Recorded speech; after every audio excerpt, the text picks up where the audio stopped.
इंसान हाड़ मांस का एक पुतला होता है और ज्यादातर स्थितियों में ज्यादातर लोग अपनी जिंदगी में डर कर जीते हैं। और डर भी कई तरह के होते हैं। बहुत साधारण, बहुत मामूली किस्म के डर, ज्यादा ठंड पड़ने पर ठंड लग जाने का डर, कोरोना हो जाने का डर, सांप का डर, चूहे का डर, किसी को चमगादड़ का डर डर किसी को मकड़ी का डर। एक डर वो होता है जो दूसरे से होता है, दूसरे की ताकत का डर, दूसरे के पैसे का डर, दूसरे की पहुंच का डर, और इसलिए दूसरे से नुकसान पहुंचने का डर। और एक डर होता है जो दूसरे का होता है कि कहीं मैं किसी को खो न दूं। वो आपने हिंदी फिल्म के गाने सुने होंगे कि किसी हाल में किसी मोड़ पर मुझे चल न देना छोड़कर। इस तरह की जो जो उसके पीछे मनोविज्ञान है, वह किसी को खो देने का डर होता है। ये डर एक किस्म से मामूली डर है, लेकिन कुछ डर ऐसे होते हैं जो बड़े गैर मामूली किस्म के होते हैं। ये डर किसी खास आदमी का या खास आदमी से नहीं होता। ये डर सच बोलने का होता है। ये डर ईमानदार होने से पहुंचने वाले नुकसान का होता है। ये डर अपने वसूलों, अपने सिद्धांतों पर अड़े रहने का होता है। ये डर गलत न एक्सेप्ट करने पर नुकसान पहुंचने का होता है। और भारतीय जो सभ्यता है, भारतीय जो संस्कृति है, उसमें इस डर को बहुत सुस्पष्टता के साथ पहचाना गया है। आम बोलचाल में भी आप नाम को देखिए। अभय नाम बहुत लोकप्रिय, बड़ा ही प्रचलित नाम है। बहुत सारे लोगों का समाज में आपको नाम मिलेगा अभय। तो अभय वो होता है जो भयभीत नहीं होता, जो डरता नहीं है। अमूमन जिंदगी में आप पाएंगे कि जिसका नाम अभय है वो ज्यादा भयभीत आपको मिलेगा। निर्भया, निर्भया केस दिल्ली का फेमस कुख्यात केस। तो लोग अपने बच्चों का जब नाम रखते हैं तो आप ये सोचें कि एक ऐसी मन स्थिति की भी परिकल्पना करते हैं जिसमें वह व्यक्ति भयभीत नहीं होने वाला दिखाई दे या समझा जाए। अदम्य साहस। महात्मा गांधी ने तो डर और उससे जुड़े हुए परिस्थितियों और मनस्थितियों के आधार पर एक पूरे गुण की बात उन्होंने कर दी थी। उन्होंने एक पूरे क्वालिटी की बात की थी। महात्मा गांधी ने एकादश व्रतों की बात की थी और उसमें सत्य, अहिंसा, अस्तेय, अपरिग्रह, ब्रह्मचर्य, सर्वधर्म संभाव, स्वदेशी, अभय, अस्वाद, अस्पृश्यता निवारण, तो इसमें अभय को भी उन्होंने शामिल किया। एपीजे अब्दुल कलाम साहब ने अपनी किताब का जो शीर्षक अनुशंसित किया, जिसको उन्होंने रजामंदी दी, स्वीकृत किया, इनडाउटेबल स्पिरिट का अदम्य साहस। तो भारतीय परंपरा में डर और डर के साथ साथ जो साहस है, उस साहस की बड़ी दिलचस्प और बड़ी ही विचारोत्तेजक चर्चा आपको मिलेगी। और साहस आज हम सभी में एक कौम के रूप में, एक राष्ट्र के रूप में कम हो गई है। हम बिल्कुल डरी हुई कौम हैं। हम गलत चीज को करने वाले इंसान को रोकने से डरते हैं कि मेरा वो नुकसान कर देगा। हम शॉर्ट टर्म पेन के लिए पेन से लेना बचना चाहते हैं। लड़कियों से छेड़खानी होती है और कई बार वो छेड़खानियां इसलिए बढ़ जाती हैं क्योंकि शुरू में उसको लेकर एक सहनशीलता दिखाई गई। अगर जीरो टॉलरेंस दिखाया गया होता, शून्य सहनशीलता दिखाई गई होती। और मैं एक बड़े कैनवास में ये बात कह रहा हूं। महात्मा गांधी से एक बार एक पत्रकार ने पूछा था कि आपको सबसे बड़ी समस्या क्या लगती है, तो उन्होंने कहा कि कायरता। आदमी कायर हो गया है। दौलत वाले आदमी की गलत बात का लोग विरोध नहीं करते हैं, एक्सेप्ट कर लेते हैं। बड़े पद पर बैठे हुए इंसान की गलत चीज को लोग सहन कर लेते हैं। और ये चीज हमें बड़ा अनफेयर बना देती है, क्योंकि हम अपने नुकसान को, हम अपने पर्सनल कंफर्ट को खोना नहीं चाहते हैं। डर और उस डर के प्रतिकार के रूप में या डर से जुड़ी हुई कायरता के बिल्कुल अपोजिट वैल्यू और वर्चू के रूप में आज मैं एक ऐसे इंसान की कहानी आपको बताने जा रहा हूं जिसमें करेज ऑफ कन्विक्शन इतना था कि उसने गृहमंत्री और प्रधानमंत्री को भी अपनी बात के आगे झुकने के लिए मजबूर कर दिया। 1951 बैच, कैडर बिहार, सेवा आईएएस, नाम पीएस अप्पू साहब। पीएस अप्पू साहब को 2006 में पद्मश्री से, पद्म पुरस्कार से नवाजा गया। और पीएस अप्पू साहब अपने जीवन काल में लाल बहादुर शास्त्री नेशनल एकेडमी के निदेशक बनाए गए।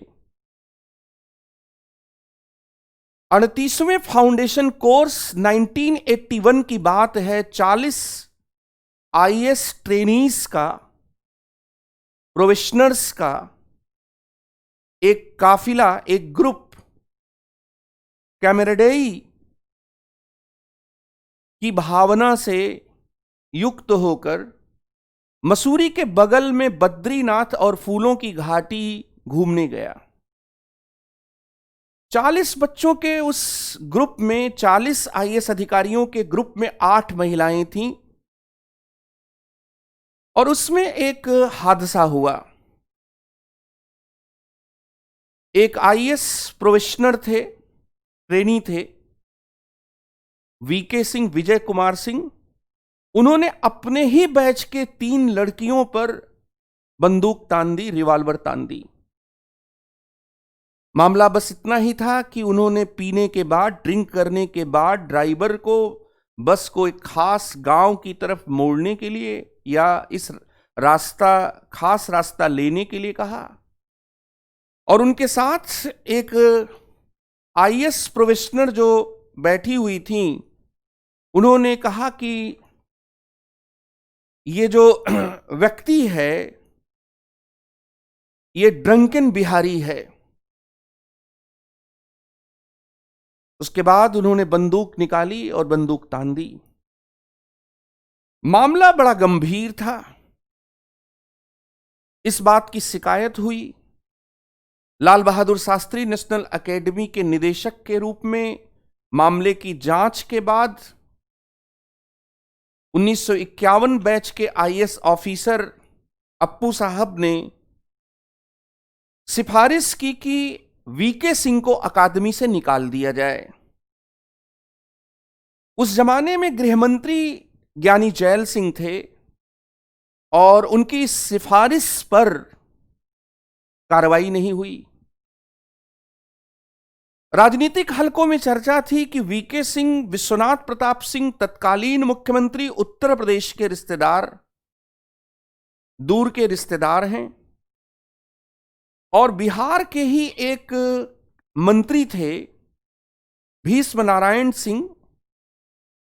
Bhishma Narayan Singh union works and housing minister थे। उनके प्रभाव और उनके अनुचित हस्तक्षेप की वजह से वीके सिंह पर गृह मंत्री ने कार्रवाई नहीं करने दिया। गृह मंत्री की कार्रवाई नहीं होने पर या उनकी सिफारिश के आधार पर एक आईएएस ऑफिसर को, सेलेक्ट हुए आईएएस ऑफिसर को लाल बहादुर शास्त्री नेशनल एकेडमी से नहीं निकाले जाने पर अप्पू साहब ने डायरेक्टर के पोस्ट से इस्तीफा दे दिया और उन्होंने प्रधानमंत्री को पत्र लिखा, प्रधानमंत्री इंदिरा गांधी को पत्र लिखा कि सरकार के इस फैसले से ये प्रोबेशनर, आईएएस प्रोबेशनर सिर्फ यही निष्कर्ष निकालेगा कि सही जगह पर प्रभाव का इस्तेमाल कर बिना रोक टोक बड़े से बड़े अपराध को अंजाम दिया जा सकता है। उसके पहले वीके सिंह को राष्ट्रीय रक्षा एकेडमी से भी निकाला जा चुका था अनुशासनहीनता के आरोप में। इसके बाद इस मामले पर संसद में बहुत बड़ा राजनीतिक बवाल खड़ा हो गया और राजनीतिक बवाल खड़ा होने पर अंततः सरकार ने पीएस अप्पू साहब के द्वारा सिफारिश किए गए फैसले को कि वीके सिंह को अकादमी से बाहर निकाल दिया जाए, मान लिया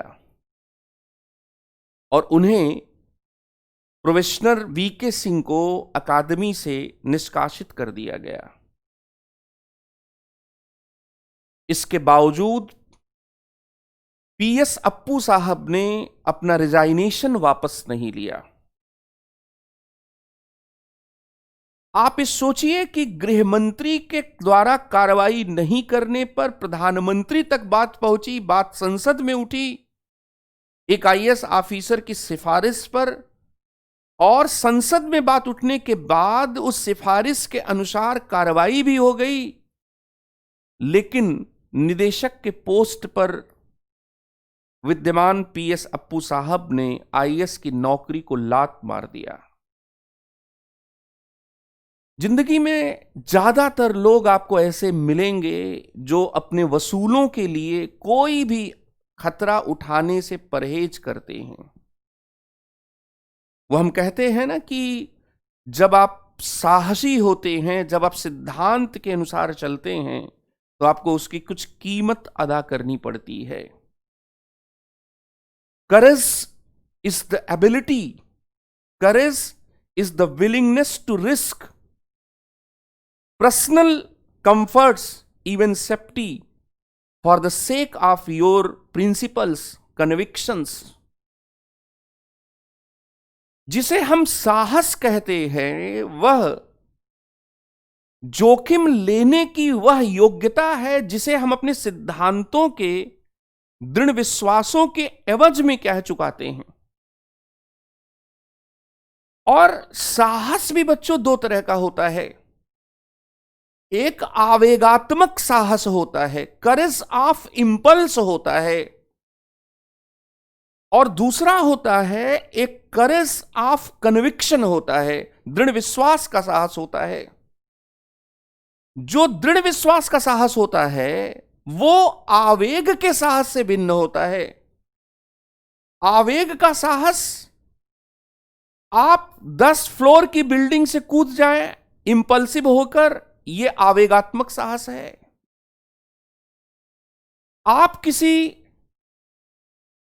पागल कुत्ते के सामने आकर बिना किसी लाठी डंडे के खड़े हो जाएं, यह इंपल्स, करेज ऑफ इंपल्स है। लेकिन जो करेज ऑफ कन्विक्शन होता है वो अपने दृढ़ विश्वास की वजह से, अपने विचारों, अपने सिद्धांतों की वजह से लिया जाता है। और जिस आईएएस ऑफिसर की मैंने कहानी बताई, उस आईएएस ऑफिसर ने अपने सिद्धांतों के लिए जिंदगी में